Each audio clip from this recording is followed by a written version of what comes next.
नमस्कार, cloud web India news में आपका स्वागत है। मैं हूं आपके साथ प्रिया धीर। आइए जानते हैं इस स्पेशल रिपोर्ट के बारे में।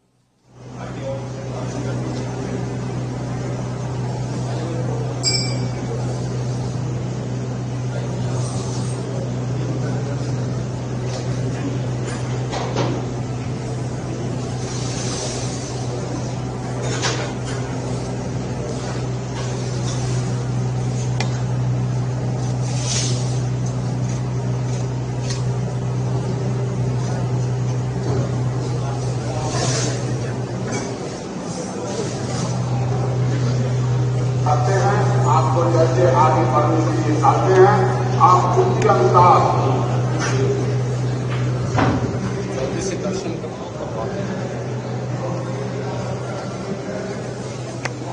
यहाँ व्यवस्था लाइन लग रही है ना, यहाँ भी सभी लोग जिन लोगों की ड्यूटी जहाँ लगनी है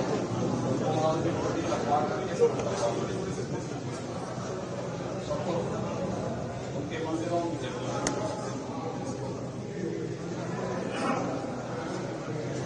लोगों को दर्शन करके जो अंदर चलेगा उनको दर्शन करके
बोलिए सिद्धार्था भगवान गणेश की, सिद्धार्था भगवान गणेश की, शिवावतारी भगवान गुरु गोरखनाथ जी महाराज की, शिवावतारी भगवान गुरु गोरखनाथ जी महाराज की, मर्यादा पुरुषोत्तम श्री रामचंद्र की, मर्यादा पुरुषोत्तम श्री रामचंद्र की, काशी विश्वनाथ की, काशी विश्वनाथ की, लीला प्यारी भगवान श्री कृष्ण की, लीला प्यारी भगवान श्री कृष्ण की, सरस्वती जगदम्बा की, सरस्वती जगदम्बा की, भवान बजरंगी की, भवान बजरंगी की, भारत माता की, भारत माता की, गौ माता की, गौ माता की, पृथ्वी माता की,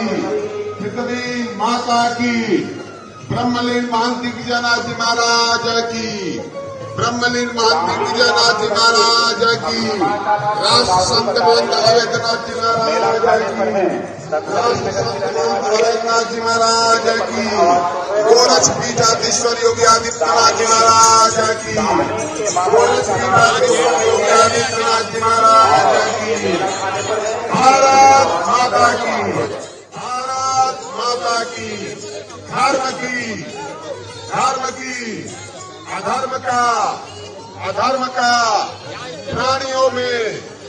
प्राणियों में विश्व का, विश्व का, हम दोनों हाथ उठा करके बोलेंगे हर हर महादेव।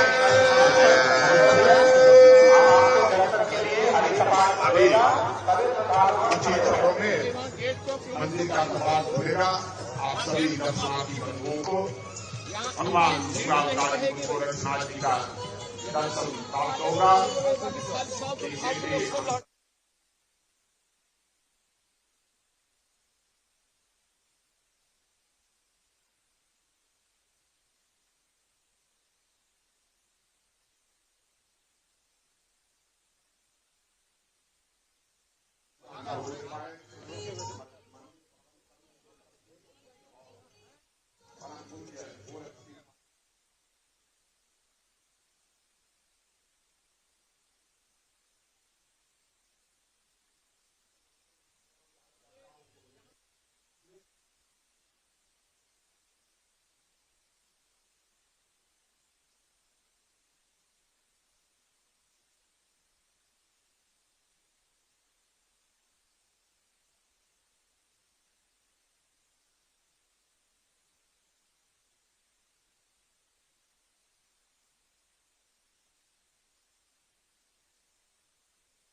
सभी श्रद्धालुजनों से मेरा अनुरोध है कि आप मंदिर में दर्शन के लिए प्रवेश कर रहे हैं।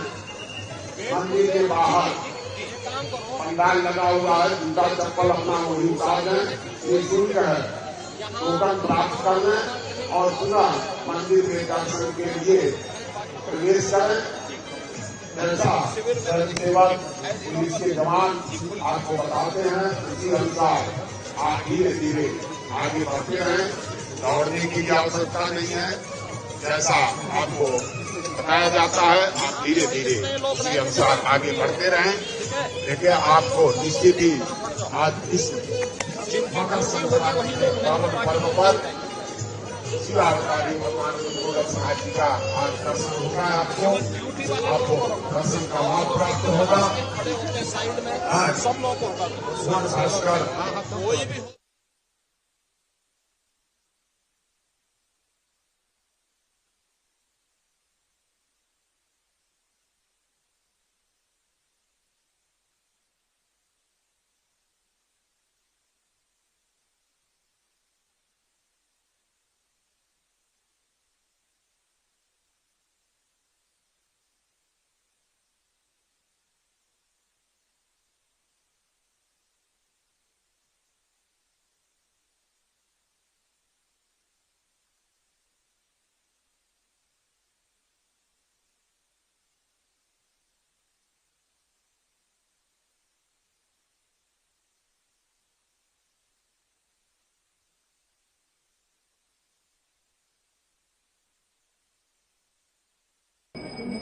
इस अवसर पर मैं पूरे प्रदेशवासियों को, सभी संतों, श्रद्धालुजनों, भक्तों को मकर संक्रांति की हार्दिक बधाई देता हूं।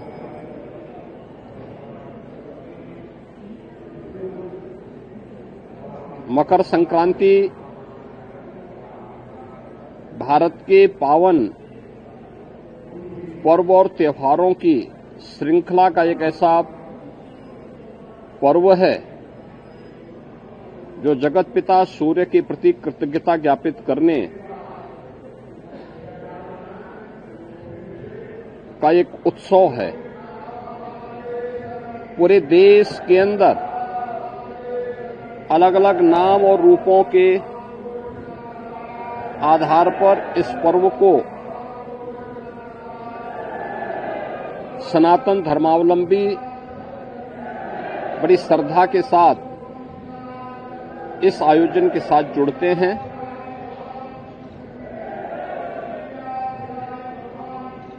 देश के अंदर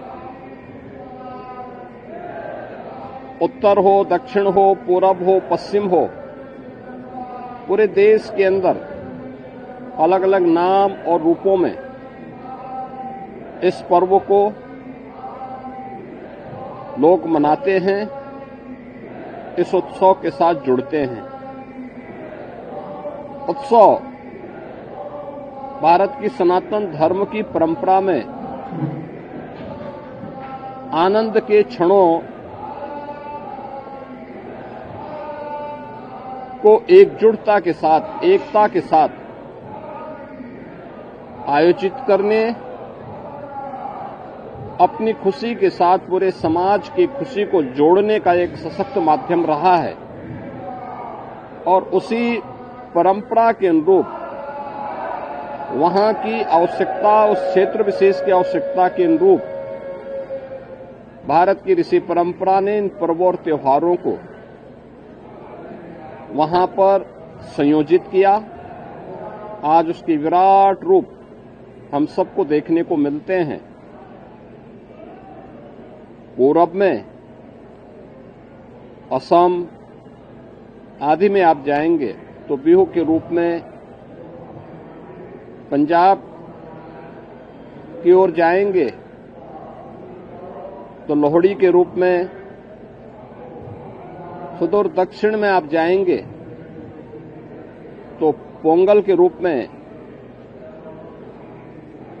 बंगाल में या महाराष्ट्र में तिलवा संक्रांति के रूप में, उत्तर भारत में आएंगे तो खिचड़ी संक्रांति के रूप में इस महापर्व को आयोजित श्रद्धालु जन करते हैं। एक और हम लोग यहां पर महायोगी भगवान गोरक्षनाथ की इस पावन धरा पर देश के अलग अलग कोने से आए हुए श्रद्धालु जनों के साथ मिलकर के, इन लाखों श्रद्धालु जनों के साथ भगवान गोरक्षनाथ जी को आस्था की पावन खिचड़ी चढ़ाया जा रहा है। तो दूसरी ओर इस सदी का पहला महाकुंभ तीर्थपति प्रयागराज में प्रारंभ हो चुका है और आज पहला अमृत स्नान का पुण्य प्रारंभ हो चुका है। यानी महाकुंभ में के प्रति जो आकर्षण देश और दुनिया में देखने को मिल रहा है वो अद्भुत है, अकल्पनीय है। कल ही आपने देखा होगा प्रयागराज में लगभग 1.25 करोड़ श्रद्धालु जनों ने मां गंगा, यमुना और सरस्वती के पावन त्रिवेणी के संगम पे डुबकी लगा करके पुण्य के भागीदार बने। आज वहां पे पूज्य संतों की अगुवाई में लाखों की संख्या में कुछ ही देर में अखाड़ों का अमृत स्नान प्रारंभ होने वाला है। और इसके साथ ही ब्रह्म मुहूर्त में 3 बजे से ही लाखों की संख्या में श्रद्धालु जन अभी से वहां डुबकी लगा रहे हैं, पुण्य के भागीदार बन रहे हैं। उसमें देश और दुनिया से आए हुए सनातन धर्मावलंबी तो हैं ही, साथ साथ सनातन धर्म के प्रति आकर्षित तमाम विदेशी श्रद्धालु भी इस महाकुंभ के साक्षी बन रहे हैं। महाकुंभ का आज द्वितीय स्नान है, लेकिन पहला अमृत स्नान जिसमें अखाड़ों की शोभा यात्रा निकलेगी, उनकी सवारियां निकलेंगी, यह भी आज महाकुंभ में होगा और इस प्रारंभ होने वाला है। प्रदेश के अंदर अलग अलग स्थानों पर इस अवसर पर पवित्र नदियों में, सरोवरों में स्नान, ध्यान, दान पुण्य का कार्यक्रम बड़े उत्साह से प्रारंभ हो चुका है। ये मेरा सौभाग्य है कि मुझे अभी यहाँ पर भगवान गोरक्षनाथ की इस पावन स्थली पर बाबा के श्री चरणों में पावन खिचड़ी को चढ़ाने का अवसर प्राप्त हुआ है। आज दिन भर लाखों की संख्या में प्रदेश भर से, देश भर से और नेपाल आदि देशों से भी आए हुए ये सभी लाखों श्रद्धालु बाबा को अपनी पावन खिचड़ी चढ़ाएंगे। आपने देखा होगा कहीं भी कोई समस्या नहीं, श्रद्धालुजन बड़ी श्रद्धा के साथ अपनी आस्था की खिचड़ी चढ़ा रहे हैं और बाबा के प्रति अपनी श्रद्धा को व्यक्त कर रहे हैं। इस अवसर पर मेरी पूरे प्रदेश वासियों से आस्था के इस पावन महापर्व पर यही अपील है कि पर्व और त्योहार हमें एकता का संदेश देते हैं, सामाजिक एकता का, राष्ट्रीय एकता को सुदृढ़ बनाने का, और इन पावन परंपराओं को क्षुण्य बनाए रखने, इनकी पवित्रता और इसकी मर्यादा का पालन करने की भी प्रेरणा प्रदान करते हैं। मेरी विशेष अपील होगी, पर्व और त्योहारों के पीछे श्रद्धा का भाव यह अभिनंदनीय है। हम अवश्य इस बात को ध्यान दें कि हमारे पावन तीर्थ स्वच्छ और सुंदर बने रहें। सिंगल यूज प्लास्टिक का उपयोग हम कतई न करें। कहीं भी जहां तहां गंदगी न करें। शासन प्रशासन सभी पूज्य संतों के, श्रद्धालुजनों के सबकी व्यवस्था के लिए पूरी तन्मयता के साथ लगे हैं। अनेक स्वयंसेवी संगठन श्रद्धालुजन और संतों की सेवा के लिए तत्परता के साथ कार्य कर रहे हैं और मुझे पूरा विश्वास है कि ये सभी आयोजन सकुशल संपन्न होंगे। मैं एक बार फिर से मकर संक्रांति की और महाकुंभ के प्रथम अमृत स्नान की मंगलमय शुभकामनाएं प्रयागराज में आए हुए पूज्य संतों को, कल्पवासियों को, श्रद्धालुजनों को और मकर संक्रांति की अपनी शुभकामनाएं सभी प्रदेशवासियों को भी इस अवसर पर देता हूं। बहुत बहुत धन्यवाद। स्पेशल रिपोर्ट में फिलहाल इतना ही। ऐसी तमाम खबरों के लिए सब्सक्राइब करें क्लाउड वेब इंडिया न्यूज और नोटिफिकेशन के लिए बेल आइकन को प्रेस करें।